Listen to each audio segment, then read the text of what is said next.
ఒక వంటకంలో ఒక ప్రాంతం ఆత్మ మొత్తం ఉంటుందా? అసలది సాధ్యమేనా? ఈరోజు మనం ఆంధ్రప్రదేశ్ నడిబొడ్డునున్న ఒక లెజెండరీ డిష్ గురించి మాట్లాడుకోబోతున్నాం. ఇది కేవలం ఆహారం కాదు, ఒక ప్రాంతం యొక్క సంస్కృతి, వాళ్ల పౌరుషం, ఆ ఘాటైన రుచులన్నింటినీ తనలో నింపుకున్న ఒక అద్భుతం. పదండి ఆ కథేంటో చూద్దాం. ఆహా, ఘాటు రాయలసీమ రుచులగడ్డ. ఈ మాట వినగానే మనసులో ఏదో ఒక ఫీలింగ్ వస్తుంది కదా. కాంప్రమైజ్ అవ్వని, straight forward, powerful flavours. Rayalaseema వంటకాలకు ఇదే అసలైన బ్రాండ్. ఈ ప్రాంతం తన బలమైన, కారంగా ఉండే వంటకాలకు ఎంత ఫేమస్ అంటే, ఇక్కడ రుచులు కూడా ఇక్కడి మనుషుల్లాగే సూటిగా, బలంగా ఉంటాయి.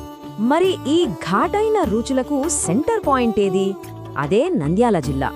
భౌగోళికంగా చూసినా, సాంస్కృతికంగా చూసినా నంద్యాలను రాయలసీమకు గుండెకాయ లాంటిది అని చెప్పొచ్చు. అసలు ఆ నేలలో ఏముందంత స్పెషల్? ఒక్కసారి ఆ ప్రాంతాన్ని ఊహించుకోండి.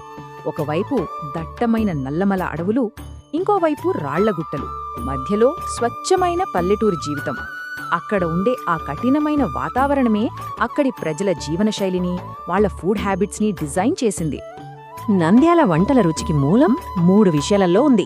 అవేంటంటే, 1, అక్కడి ఫేమస్ నంద్యాల మిరపకాయలు, వాటి ఘాటే వేరు. 2, నాటు మేక మాంసం, దాని టేస్టే చాలా డిఫరెంట్. ఇక 3, ఘాటుగా ఉండాలన్న ఆ ప్యాషన్. ఈ 3 కలిస్తేనే ఆ మ్యాజిక్. సరే, ఇప్పుడు ఆ ప్రాంతం గురించి చూశాం కదా, మరి ఆ వంటల్లోకి వెళ్దాం. అసలు ఈ రుచుల వెనక ఉన్న పదార్థాలేంటి, వాటి బేస్ ఏంటి చూద్దాం రండి. ఇక్కడి వంటల్లో గ్రేవీలు, సాసుల్లాంటివి పెద్దగా ఉండవు. అంతా డ్రై మసాలాల పవరే. ఎండు మిరపకాయలు, మిరియాలు, ఆ ఘాటు మామూలుగా ఉండదు.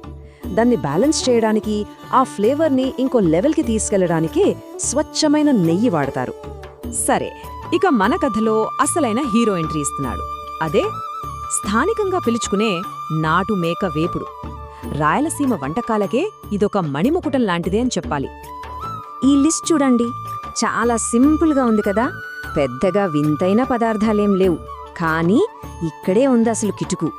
ఈ సింపుల్ ఇంగ్రీడియంట్స్లో ఉండే క్వాలిటీ, వాటిని వండే పద్ధతి, అదే ఈ వంటకు ఆ అద్భుతమైన రుచిని తెచ్చిపెడుతుంది. ఇప్పుడు ఈ వంట వెనుకున్న అసలైన సీక్రెట్లోకి వెళ్తున్నాం. అది వండే విధానం. ఇది వంట కన్నా ఒక ఆర్ట్ అని చెప్పాని. ఒకసారి ఆలోచించండి, ఒక్క చుక్క నీళ్లు పోయకుండా మాంసాన్ని వండగలమా? వినడానికే ఆశ్చర్యంగా ఉంది గదూ. కానీ నంద్యాల పద్ధతిలో ఇది 100కి 100% సాధ్యం. అదెలాగో చూద్దాం. ఇక్కడ టెక్నిక్ ఏంటంటే, మాంసం తనలో ఉన్న నీటితో, తన కొవ్వుతోనే ఉడుకుతుంది.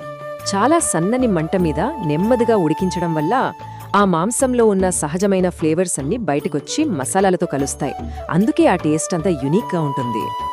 ఈ ప్రాసెస్కి కావలసింది ఒకటే, ఓపిక. గబగబా చేసే వంట కాదు ఇది. నెయ్యిలో ఆ సుగంధ ద్రవ్యాలు వేయించి, మసాలా పట్టించి, మటన్ వేసి, ఇక సన్నని మంట మీద గంటల తరబడి వదిలేయాలి. అప్పుడే ముక్క బయట క్రిస్పీగా, లోపల జ్యూసీగా, మెత్తగా తయారవుతుంది. ఓకే, వంట ఎలా చేయాలో చూసాం. ఇప్పుడు కిచెన్ నుంచి బయటకొచ్చి ఈ డిష్ వెనకున్న కల్చర్ గురించి మాట్లాడుకుందాం. ఎందుకంటే ఇది కడుపు నింపే ఆహారం మాత్రమే కాదు, అంతకు మించి చాలా ఉంది. ఇది కేవలం మటన్, మసాలాల మిశ్రమం కాదు. ఇది ఆ ప్రాంత ప్రజల ఐడెంటిటీ, వాళ్ల వారసత్వం. ఇంకా చెప్పాలంటే ఇది కూర కాదు, ఇది రాయలసీమ పౌరుషం. ఈ ఒక్క మాట చాలు మొత్తం కథ చెప్పడానికి.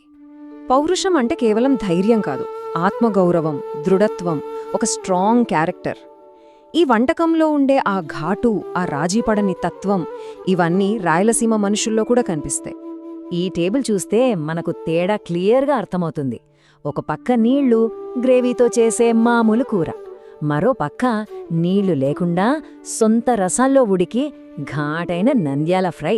రెండిటికీ అస్సలు పోలికే లేదు, టేస్ట్లో, ఫీలింగ్లో, అన్నింట్లోనూ. రాయలసీమలో ఏ ఫంక్షన్ జరిగినా, ఏ పండగ వచ్చినా ఈ వేపుడు ఉండాల్సిందే. వేడివేడి జొన్న రొట్టెతో గాని, రాగి సంగటితో గాని నంజుకుని తింటుంటే ఆ అనుభూతే వేరు. ఇది వాళ్ల లైఫ్లో అంతగా కలిసిపోయింది. మొత్తానికి ఒకే ఒక రెసిపీలో ఒక ప్రాంతం ఆత్మను బంధించడం సాధ్యమేనా? నంద్యాల మటన్ ఫ్రైని చూస్తే ఖచ్చితంగా సాధ్యమే అనిపిస్తుంది. ఇది వెறுం వంటకం కాదు, అది రాయలసీమ కథ, ఆ నేల యొక్క పౌరుషం, తరతరాలుగా వస్తున్న ఒక గర్వకారణమైన సంస్కృతి. ఈ రుచి వెనుక ఇంత కథ ఉందని ఆలోచిస్తూ ఉండండి.